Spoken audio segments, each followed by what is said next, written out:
यूं तो गणेश चतुर्थी के व्रत को लेकर कई सारी कहानियां प्रचलित हैं। एक कथा के अनुसार एक बार देवता घोर संकट में आ गए तो भोलेनाथ से सहायता के लिए उनके पास गए। उस वक्त भगवान गणेश और कार्तिकेय दोनों ही अपने पिता यानी कि भोलेनाथ के साथ बैठे हुए थे। देवताओं की पीड़ा सुनकर भगवान ने अपने पुत्र गणेश और कार्तिकेय से पूछा कि तुम दोनों में से कौन देवताओं की समस्या को दूर कर सकते हैं। अपने पिता की बात सुनकर गणेश कार्तिकेय दोनों ही देवताओं की समस्या को हल करने के लिए सामने खड़े हो गए। ये देखकर भगवान ने उन दोनों की परीक्षा लेने की सोची और उन्हें सबसे पहले पृथ्वी का चक्कर लगाने को कहा।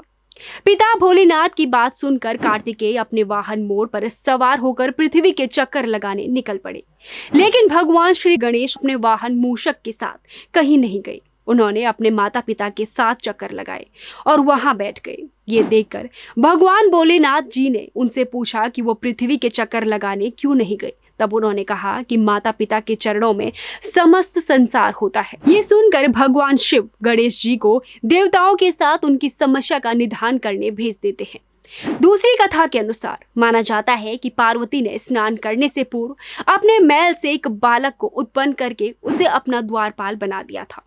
शिवजी ने जब प्रवेश करना चाहा तो बालक ने उन्हें रोक दिया।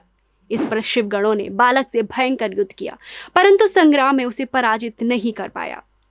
अंत में भगवान शंकर ने क्रोधित होकर अपने त्रिशूल से बालक का सिर काट दिया।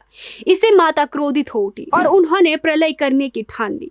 भयभीत देवताओं ने देवर्षि नारद की सलाह पर जगदम्बा की स्तुति करके उन्हें शांत किया।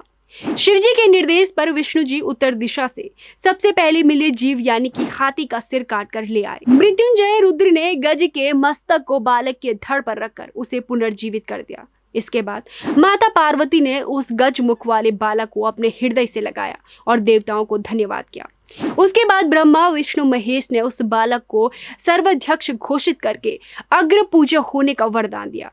भगवान शंकर ने बालक से कहा, गिरिजानंदन विघ्न नाश करने में तेरा नाम सर्वोपरि होगा। तू सबका पूज्य बनकर मेरे समस्त गणों का अध्यक्ष होगा। गणेश्वर, तू भाद्रपद मास के कृष्ण पक्ष की चतुर्थी को चंद्रमा के उदित होने पर उत्पन्न हुआ है। इस स्थिति में व्रत करने वाले सभी विघ्नों का नाश हो जाएगा और उसे सब सिद्धियां प्राप्त होंगी। कृष्ण पक्ष की चतुर्थी की रात्रि में चंद्रोदय के समय गणेश तुम्हारी पूजा करने के पश्चात व्रती चंद्रमा को अर्घ देकर ब्राह्मण को मिष्टान खिलाए।